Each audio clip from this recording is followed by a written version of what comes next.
여러분 안녕하십니까? 포항 MBC 뉴스데스크입니다. 경북도와 포항시는 태풍 피해를 입은 산업시설 복구를 위해 1조 4천억 원 규모의 지원을 얼마 전 정부에 요청했는데요. 예산을 지원받기 위해선 우선 포항이 산업위기 선제 대응 지역으로 지정돼야 하는데 포항 철강산업 정상화를 위한 정부 지원이 속도를 내고 있습니다. 이규설 기자입니다. 관련 부처 공무원들과 외부 전문가로 구성된 정부 합동실사단은 먼저 피해 업체부터 둘러봤습니다. 도금 공장 침수로 막대한 피해를 입은 포스코 스틸리온을 찾아 설명을 들은 뒤 냉천 범람으로 완전히 잠겼던 포스코 아변 공장을 방문했습니다.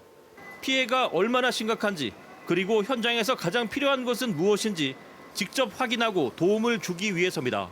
특히 포항 같은 경우에는 이제 당장 기업들이 생산 활동에 지장을 받고 있으니까 여기 경영 지원을 위한 설비 복구 지원 등에 중점을 두고 있습니다. 태풍 흰남노는 포항 철강산업 인프라를 송두리째 흔들어 놓았습니다. 포항시가 집계한 자료를 보면 포항제철소는 철강 제품 170만 톤 생산 차질로 2조 400억 원의 손실이 예상되고 포항 지역 1287개 중소기업 가운데 413곳이 침수 등 태풍 피해를 봐 지금까지 신고된 직접 피해는 1조 348억 원, 간접 피해까지 더하면 피해 규모는 5조 원대로 추산됩니다. 피해도 피해지만 포스코 조업 정상화까지 얼마나 더 걸릴지 불확실한 상황이어서 기업들은 속이 타들어갑니다. 금액이 너무 터무니없이 작은 거예요. 3천만 원, 4천만 원, 5천만 원 기업 평가에 따라서 이렇게 주면은 속이 죽습니다. 이에 경북도와 포항시는 지난 23일 산업위기 선제 대응 지역 지정을 통해 피해 기업 지원 및 긴급 복구 비용 등으로 1조 4천억 원을 지원해 줄 것을 정부에 요청했고 정부는 닷새 만에 실사단을 꾸려 포항을 방문한 겁니다. 지정을 받게 되면 현재 포항시에서 준비하고 있는 사업 계획서를 토대로 해서 각 부처에서 검토 작업을 하게 됨으로써 예산 확보를 하게 될 것입니다. 포항시가 산업위기 선제 대응 지역으로 지정될 경우 이 제도가 생긴 이후 첫 수혜 대상이 되는 겁니다. MBC 뉴스 이규설입니다. 포항 지진을 촉발한 책임이 있는 한국지질자원연구원이 지열발전 부지 관리 사업자로 참여 의사를 보여 시민단체가 반발하고 있습니다.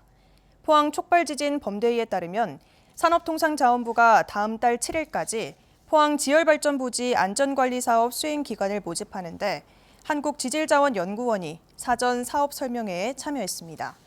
범대위는 지진자원연구원이 지열발전 실증에 참여해 지진 위험 분석과 안전대책 수립 등 주의 의무를 게을리했다며 지진 촉발 당사자가 안전관리 사업 주체가 되어서는 안 된다고 지적했습니다.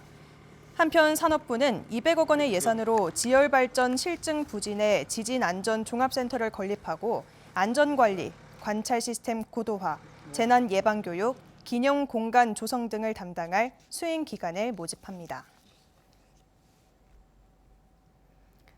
울진 봉화간 국도 36호선이 신설되면서 교통 불편이 크게 개선되는데요. 기존의 구도로를 어떻게 할지는 논란입니다. 부산지방국토관리청은 구도로 12km 구간에 대해 생태계를 복원할 계획인데 지역 주민과 울진군이 크게 반발하고 있습니다. 한울원전의 방사능 누출 사고나 지난 3월 대형 산불처럼 혹시 모를 대형 재난에 대비해 도로를 유지해야 한다고 주장합니다. 김영일 기자가 전해드립니다. 울진 봉화간 국도 36호선. 직선화를 통해 사고 위험이 줄고 통행 시간도 크게 단축됐는데 기존의 구도로를 어떻게 할지 고민이 깊어지고 있습니다. 부산지방국토관리청과 환경부는 구도로 12.2km 구간에 대해 생태복원 사업을 시행할 계획입니다. 경관이 좋고 다양한 생물종이 불령계곡을 따라 서식하고 있어 생태적인 보존 가치가 높다는 게 이유입니다. 하지만 생태복원 사업구역에 포함된 3개 마을 240여 명의 주민들은 육지의 섬처럼 고립될 수밖에 없고 위급한 상황에서도 먼 거리를 돌아가야 한다며 반발하고 있습니다. 이 지역 주민들의 생계, 그다음에 응급시 응급 환자가 생겼을 경우에 이동 수단이 이 도로밖에 없는데 이거를 폐지한다는 것은 그 지역 주민들의 의사를 전혀 반영하지도 않고 또 주민들은 지난 3월 울진 대형 산불 당시 다른 도로가 통제됐을 때 이 도로가 진화 작업과 주민 대피를 위한 비상로 역할을 제대로 수행했다고 밝혔습니다. 이번에 울진에 산불 났을 때 7번 국도가 폐쇄되고 36번 국도가 폐쇄됐을 때 이 도로가 비상도로로서는 충분히 그 도로 역할에 이상을 했어요. 그렇기 때문에 이 도로는 없애면 안 된다. 특히 8개의 원전이 몰려있는 한울 원전에서 예기치 않은 방사능 사고가 일어날 경우 울진 국민들의 대피를 위해서라도 비상용으로 기존 도로가 유지돼야 한다는 입장입니다. 방사능 누출 사고 시 대피로가 반드시 필요하기 때문에 그 기존 36번 국도가 반드시 그 원형 복원으로 존치되어야 할 것으로 저들은 그 판단을 하고 있습니다.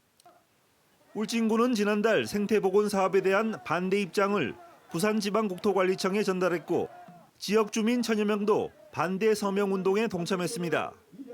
한편 사업 주체인 부산지방국토관리청은 현재 생태복원 사업에 대한 기초 설계를 마쳤고 환경부와도 협의할 예정인데 지역 주민들의 반대 여론을 신중히 검토하겠다고 밝혔습니다. MBC 뉴스 김향일입니다. 경북 울진에서 충남 태안까지 849km를 연결하는 동서트레일 착수 행사가 구간 시작점인 울진 망양정에서 열렸습니다. 트레일 조성을 주관할 산림청장과 자금을 지원할 우리금융그룹 회장 등이 참석해 제막식을 가졌습니다. 동서트레일은 한반도를 횡단하는 숲길을 오는 2026년까지 연결하는 사업으로 횡단길에 있는 5개 광역시도 중 경북 구간은 32%인 275km로 가장 깁니다. 교사 수를 줄이라는 정부 정책 어떻게 생각하십니까? 학생 수는 줄지만 학급당 학생 수를 줄이면서 학급 수는 오히려 늘어나고 있는데요. 교사 수를 계속 줄이면 가뜩이나 불신받는 공교육의 질이 더 떨어질 거라는 우려가 나오고 있습니다. 조재한 기자가 보도합니다. 해마다 학생 수는 줄어들고 있지만 대구의 공립 초중고 학교는 361개로 지난해보다 1개 더 많아졌습니다. 학급 수로는 8,445개에서 8,479개로 34개가 더 늘어났습니다. 학교와 학급수 모두 늘었지만 교원은 1년 사이 261명 줄었습니다. 이런 가운데 교육부는 내년에 대구는 394명, 경북은 277명 더 줄이라며 대구와 경북교육청에 통보했습니다. 지방과 도시를 균형 있게 발전시키지 못한 잘못된 정부의 정책의 결과입니다. 학생이 20명이었다가 10명으로 줄었습니다. 그러면 교사가 반만 필요하겠습니까? 전체 교사는 줄어들고 있지만 고용이 불안한 기간제 교사는 계속 늘어나고 있습니다. 대구와 경북 모두 2018년에는 기간제 교사 비율이 10% 안팎이었지만 올해는 대구 14.3%, 경북은 15.44%까지 올랐습니다. 특히 고등학교 기간제 교사 비율은 약 20%로 5명 가운데 1명꼴입니다. 학생이 적은 지방일수록 교사 1명이 여러 과목을 담당하거나 여러 학교를 순회하는 교사, 전공과 다른 과목을 맡는 상치 교사가 늘어나는 등 공교육의 질은 갈수록 떨어지고 있습니다. 교사를 학생 수에만 맞추는 경제 논리로 지역 간, 계층 간 교육 격차를 해소는커녕 심화시키고 있다는 지적입니다. 학급당 학생 수 감축은 개인별 맞춤형 교육 과정을 위한 수업 혁신과 교육 여건 개선의 토대이며 교육 격차를 해소 위한 가장 기본적인 정책이다. 입시 위주의 경쟁 교육이 여전한 가운데 교사는 계속해서 줄어들면서 사교육에 밀린 공교육 불신을 더 키우고 있습니다. MBC 뉴스 조재한입니다. 경북교육청은 개발지구의 효율적인 학생 수용과 교육 여건 개선을 위해 2027년까지 10개 학교를 신설하기로 했습니다. 유치원은 2곳, 초등학교는 4곳, 중학교 3곳, 특수학교 1곳 등입니다. 아울러 학생들의 감염병 예방과 안정적인 대면 수업 환경 조성을 위해 전체 학급수 대비 3.8%인 과밀 학급을 학급 증설 및 교실 증축을 통해 2026년까지 2% 수준으로 낮추기 위한 방안도 강구하고 있습니다. 학교 통폐합은 적정 규모 학교 육성을 위해 2019년부터 소규모 학교 통폐합보다 작은 학교를 살리는 정책을 추진하고 있습니다. 경상북도는 파도를 이용해 전기를 생산할 수 있는지 입지 여건을 조사 분석한 용역 결과를 발표했습니다. 도는 이번 용역 결과 울릉도 태압포구와 현포항, 남양항, 포항 영일만항이 파력 발전에 적합한 것으로 나왔다고 밝혔습니다. 앞으로 동해안 파력 발전 실증 시험을 통해 경제성이 입증되면 사업 추진을 위해 정부와 본격적인 협의에 나설 방침입니다. 파력 발전은 파도의 움직임으로 전기를 생산하는 해양 에너지로 태양광, 풍력보다 날씨에 큰 영향을 받지 않고 24시간 작동할 수 있는 장점이 있습니다. 경북 동해안은 내일 낮 기온이 크게 오르겠습니다. 경주의 한낮 기온 29도로 예상됩니다. 조주경 기상캐스터입니다. 경북 동해안은 오늘도 청명한 가을 날씨가 이어졌습니다. 내일은 낮 기온이 크게 오를 텐데요. 경주의 한낮 기온은 29도까지 껑충 오르면서 오늘보다 4도가량 높겠습니다. 큰 일교차에 대비한 옷차림 해주셔야겠습니다. 내일 새벽부터 아침 사이에는 짙은 안개에도 주의가 필요합니다. 곳곳으로 가시거리가 1km가 채 안 되는 곳이 있겠습니다. 이어서 자세한 내일 기온 보겠습니다. 내일 아침 기온은 12도에서 16도 분포로 오늘과 비슷하거나 1도에서 2도가량 낮게 시작하겠고요. 한낮 기온은 울진이 25도, 포항과 영덕 27도, 경주 29도까지 오르면서 낮 기온은 오늘보다 1도에서 4도가량 오르겠습니다. 울릉도와 독도의 아침 기온은 울릉도 19도, 독도 20도로 시작해서 한낮에는 울릉도 25도, 독도 23도까지 오르겠습니다. 동해바다의 물결은 중부 해상에서 최고 1m, 남부 해상에서 1.5m로 잔잔하게 일겠습니다. 남은 한 주 동안에도 큰 일교차에만 유의하신다면 대체로 청명한 가을 날씨가 이어지겠습니다. 날씨였습니다. 포항 철강공단에서 악취가 난다는 신고가 접수돼 환경당국이 조사에 나섰습니다. 포항시에 따르면 어젯밤 11시쯤 포스코 포항제철소 인근에서 심한 악취가 난다는 신고가 접수된 데 이어 오늘 오후 3시쯤에도 같은 신고가 접수됐습니다. 악취를 맡은 인근 공장 노동자들은 두통과 메스꺼움을 호소한 것으로 전해졌습니다. 대구지방환경청은 현장을 확인하고 포항제철소 안에서 악취 발생 가능성이 있는 시설에 대해 조사에 나설 예정이라고 밝혔습니다. 오늘 오전 10시 20분쯤 현대중공업 계열사 현대힘스 포항공장에서 40대 하청 노동자가 작업 중 숨졌습니다. 숨진 노동자는 선박 조립을 위해 크레인으로 철판을 내리는 작업이 진행되던 중 철판 아래에 깔려 숨진 것으로 파악됐습니다.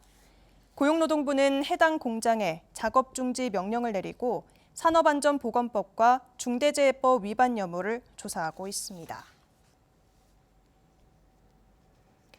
경북지방경찰청은 노인 일자리 사업 참여자 임금을 부정하게 타낸 혐의로 영덕의 한 마을 주민 10여 명을 기소 의견으로 검찰에 송치했다고 밝혔습니다. 주민 A씨 등은 노인 일자리 사업에 선정된 마을 노인 대신 사업에 참여해 지급받은 인건비를 마을 기금이나 개인 수고비로 받아 나눠 쓴 혐의를 받고 있습니다. 영덕군은 경찰 수사가 시작된 뒤 600여만 원을 환수했습니다. 경주시가 농촌 일손 부족 해소를 위해 필리핀 GMAC와 외국인 계절 근로자 도입을 위한 업무 협약을 체결했습니다. 이에 따라 경주시는 계절 근로자 거주와 근무 여건 조성에 나서고 필리핀 GMAC는 근로자 선발과 훈련 등을 지원합니다. 경주시는 다음 달부터 농가 신청을 받은 뒤 법무 승인 절차를 거쳐 내년 상반기부터 외국인 계절 근로자를 받게 됩니다.